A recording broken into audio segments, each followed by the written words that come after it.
ಅನನ್ಯ, ಅಜ್ಜ, ಸರ್ಕಾರ ಈ ರಸ್ತೆ ಆಸ್ಪತ್ರೆ ಕಟ್ಟೋಕೆಲ್ಲ ಅಷ್ಟು ದೊಡ್ಡ ಮಟ್ಟದಲ್ಲಿ ಹಣ ಖರ್ಚು ಮಾಡ್ತಲ್ಲ, ಅದರ ಪ್ಲಾನ್ ಮಾಡೋದಕ್ಕೆ ಒಪ್ಪಿಗೆ ಹೇಗೆ ಸಿಗುತ್ತೆ?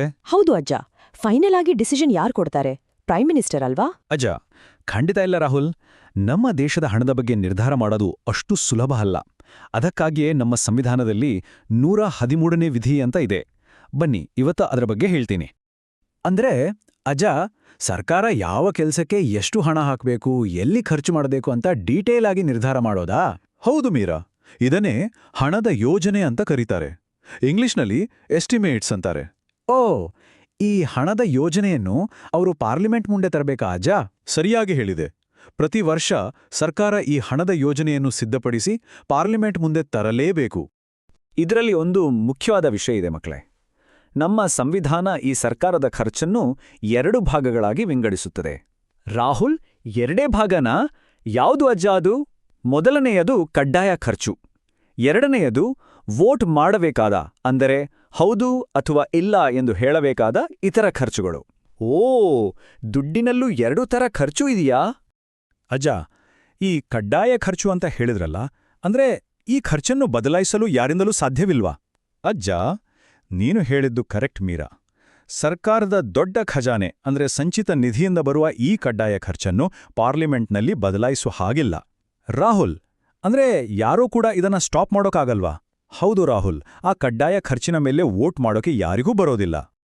ಅಜ್ಜ, ಇದರ ಅರ್ಥ ಇಷ್ಟೇ: ಪಾರ್ಲಿಮೆಂಟ್ನಲ್ಲಿ ಕೂತು ಇದ್ರ ಬಗ್ಗೆ ಚರ್ಚೆ ಮಾಡಬಹುದು, ಆದರೆ ನಾವೀ ಹಣ ಕೊಡಲ್ಲ ಅಂತ ವೋಟ್ ಮಾಡುವಂತಿಲ್ಲ. ಇದು ಕಂಪ್ಲೀಟಾಗಿ ಫಿಕ್ಸ್ಡ್. ಅಯ್ಯೋ, ನನ್ಗೆ ಅರ್ಥ ಆಗ್ಲಿದ ಅಜ್ಜ. ಚರ್ಚೆ ಮಾಡಬಹುದು, ಆದರೆ ವೋಟ್ ಮಾಡುವಾಗಿಲ್ಲ, ಹೌದು ಅಥವಾ ಇಲ್ಲ ಅಂತ ಹೇಳುವಾಗಿಲ್ಲ ಅಂದ್ರೆ ಹೇಗೆ? ಅಜ್ಜ, ಒಮ್ಮೆ ಹೇಳಿ ಅಜ್ಜ ಅಂತ ಕೇಳ್ತಿದ್ಯಲ್ಲ, ನಿನ್ನ ಶಾಲೆ ಉದಾಹರಣೆನೇ ತಗೋ. ನಿಮ್ ಸ್ಕೂಲ್ ಫೀಸ್ ಕಟ್ಲೇಬೇಕಲ್ವಾ? ಅದು ಕಡ್ಡಾಯ ಖರ್ಚು. ಹೌದು, ಫೀಸ್ ಕಟ್ಟಿಲ್ಲ ಅಂದ್ರೆ ಟೀಚರ್ ಕ್ಲಾಸಿಂದ ಹೊರಗೆ ಹಾಕ್ತಾರೆ. ನೀವು ಫ್ರೆಂಡ್ಸ್ ಸೇರಿ ಫೀಸ್ ಜಾಸ್ತಿ ಇದೆ ಅಂತ ಚರ್ಚೆ ಮಾಡ್ಬೋದು, ಆದ್ರೆ ನಾವು ಯಾರೂ ಫೀಸ್ ಕಟ್ಟಲ್ಲ ಅಂತ ವಿದ್ಯಾರ್ಥಿಗಳು ವೋಟ್ ಹಾಕಿ ಕ್ಯಾನ್ಸಲ್ ಮಾಡೋಕ್ಕಾಗುತ್ತಾ? ಇಲ್ಲ ತಾನೇ? ಸರ್ಕಾರದ ಕಡ್ಡಾಯ ಖರ್ಚು ಕೂಡ ಇದೇ ರೀತಿ ಅನ್ಸುತ್ತೆ. ಅನನ್ಯ, ಅಂತಹ ಕಡ್ಡಾಯ ಖರ್ಚುಗಳು ಯಾವುವು ಅಜ್ಜ? ಯಾರಿಗಾದರೂ ಸಂಬಳ ಕೊಡೋದಾ? ಅಜ್ಜ, ನಮ್ಮ ದೇಶದ ರಾಷ್ಟ್ರಪತಿಗಳ ವೇತನ, ಸುಪ್ರೀಂ ಕೋರ್ಟ್ ನ್ಯಾಯಾಧೀಶರ ವೇತನ, ಇವುಗಳನ್ನೆಲ್ಲ ಕಡ್ಡಾಯ ಖರ್ಚು ಅಂತಾರೆ. ಮೀರಾ, ಯಾಕೆ ಅಜ್ಜ ಈ ರೀತಿ ಫಿಕ್ಸ್ ಮಾಡಿದ್ದಾರೆ? ಅಜ್ಜ, ಯಾಕೆಂದ್ರೆ ಇವರು ಯಾವುದೇ ರಾಜಕೀಯ ಒತ್ತಡವಿಲ್ಲದೆ ಸ್ವತಂತ್ರವಾಗಿ ಕೆಲಸ ಮಾಡಬೇಕು. ಅದಕ್ಕೆ ಅವರ ಸಂಬಳದ ಬಗ್ಗೆ ಯಾರೂ ವೋಟ್ ಮಾಡೋ ಹಾಗಿಲ್ಲ. ಈಗ 2ನೇ ರೀತಿಯ ಖರ್ಚಿಗೆ ಬರೋಣ. ಕಡ್ಡಾಯವಲ್ಲದ ಉಳಿದ ಎಲ್ಲ ಖರ್ಚುಗಳನ್ನು ಹಣಕ್ಕೆ ಒಪ್ಪಿಗೆ ಕೇಳುವುದು ಅಂತ ಕರೀತಾರೆ. ಇಂಗ್ಲಿಷ್ನಲ್ಲಿ ಗ್ರ್ಯಾಂಟ್ಸ್ ಅಂತಾರೆ. ಅಂದ್ರೆ ಉಳಿದಿರೋ ಪ್ರತಿಯೊಂದು ಖರ್ಚಿಗೂ ಪರ್ಮಿಷನ್ ಬೇಕಾ?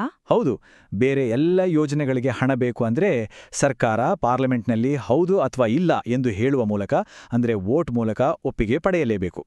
ಅಜ್ಜ, ಹಣದ ಬಗ್ಗೆ ಮಾತಾಡ್ತಾ ಇದ್ರೆ ನನಗೀಗ ನೆನ್ಪಾಯ್ತು. ನನ್ಗೆ ಹೊಸ ಆಟಿಕೆ ತಗೋಬೇಕು. ಒಂದು 500 ರೂಪಾಯಿ ಪಾಕೆಟ್ ಮನಿ ಕೊಡ್ತೀರಾ? ಅಜ್ಜ, ಬಿಡೋದೇ ಇಲ್ಲ ನೀನು. ರಾಹುಲ್, ನಿನ್ನ ಈ 500 ರೂಪಾಯಿ ಪಾಕೆಟ್ ಮನಿ ಇದೆಯಲ್ಲ, ಇದೇ ನಮ್ಮ 2ನೇ ರೀತಿಯ ಖರ್ಚಿಗೆ ಬೆಸ್ಟ್ ಎಕ್ಸಾಂಪಲ್. ಅರೆ, ನನ್ನ ಪಾಕೆಟ್ ಮನಿಗೂ ಈ ನಿಯಮಕ್ಕೂ ಏನ್ ಸಂಬಂಧ ಅಜ್ಜ? ಅಜ್ಜ, ನೀನು 500 ರೂಪಾಯಿ ತೇಳಿದಾಗ ನಾನು ಏನ್ ಮಾಡ್ಬೋದು? ನಂಬರ್ 1, ನೀನು ಕೇಳಿದ ಪೂರ್ತಿ ಹಣ ಕೊಡ್ಬೋದು.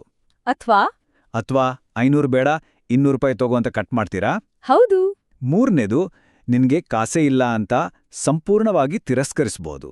ಓ, ಅಂದ್ರೆ ಪಾರ್ಲಿಮೆಂಟು ಕೂಡ ಸರ್ಕಾರದ ಹಣದ ಬೇಡಿಕೆಯನ್ನು ಹೀಗೇ ಮಾಡುತ್ತದಾ?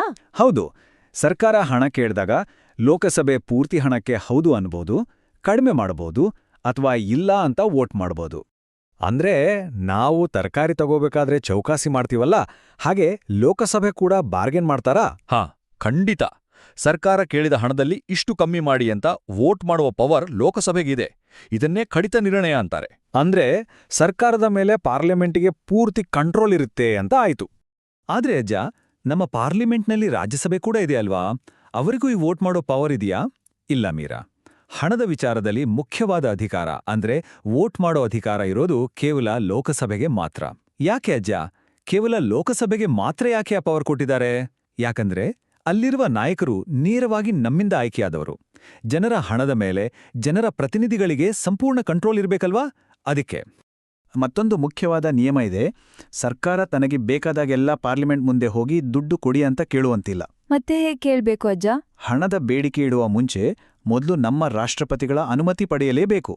ಪರ್ಮಿಷನ್ ಇಲ್ಲದೆ ಹಣ ಕೇಳೋ ಹಾಗಿಲ್ಲ. ಓಹೋ, ಅಂದ್ರೆ ಅಮ್ಮನತ್ರ ದುಡ್ಡು ಕೇಳೋಕ್ ಮುಂಚೆ ಅಪ್ಪನ್ ಪರ್ಮಿಷನ್ ತಗೊಂಡ್ ಹಾಗೆ ಅನ್ನಿ. ನನಗೆ ಈಗ ಕರೆಕ್ಟಾಗಿ ಅರ್ಥ ಆಯ್ತು ಅಜ್ಜ. ಸ್ಟೆಪ್ 1 ರಾಷ್ಟ್ರಪತಿಗಳ ಪರ್ಮಿಷನ್ ತಗೋಬೇಕು. ಸ್ಟೆಪ್ 2 ಪಾರ್ಲಿಮೆಂಟ್ ಮುಂದೆ ಹಣದ ಬೇಡಿಕೆ ಇಡಬೇಕು. ಮೀರಾ. ಮತ್ತು ಸ್ಟೆಪ್ 3 ಲೋಕಸಭೆ ಅದರ ಮೇಲೆ ವೋಟ್ ಮಾಡ್ಬೇಕು. ಸರಿಯಾ ಅಜ್ಜ? ಅಜ್ಜ, ಭೇಷ್! ಎಷ್ಟೊಂದು ಸರಿಯಾಗಿ ಹೇಳಿದ್ರಿ ಮಕ್ಕಳೇ. ನಮ್ಮ ಸಂವಿಧಾನದಲ್ಲಿ ಹಣವನ್ನು ಹೇಗೆ ನಿರ್ವಹಿಸಬೇಕು ಅನ್ನೋದಕ್ಕೆ ಎಷ್ಟೊಂದು ಪಕ್ಕಾ ಪ್ಲಾನ್ ಇದೆ ಅಲ್ವಾ? ನಿಜ ಅಜ್ಜ, ನಮ್ಮ ದೇಶದ ಹಣವನ್ನು ಎಷ್ಟು ಜಾಗ್ರತೆಯಿಂದ ನಿಯಮಗಳ ಮೂಲಕ ನಿರ್ವಹಿಸ್ತಾರೆ ಅಂತ ಈಗ ತಿಳಿಯಿತು. ಹೌದು ಅಜ್ಜ, ದುಡ್ಡು ಖರ್ಚು ಮಾಡೋದು ಅಷ್ಟು ಈಸಿ ಅಲ್ಲ.